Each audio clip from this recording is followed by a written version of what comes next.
әлемге сіңім әлім аяғына беріп тұрған от мекен ғажап ұстаным.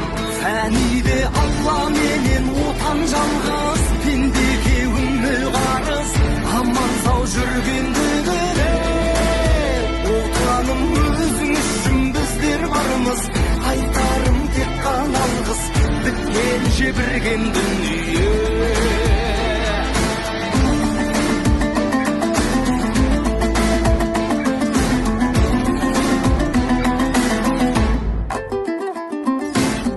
Алпамсадай батыр ұл тауып берген ақ жаулықты, аналарым аман болыңдар. Әрбір қазақ жалғызым барлығыңды құрметтеймін, жақсы мейлі жаман болыңдар. Әр үйге құт береке дары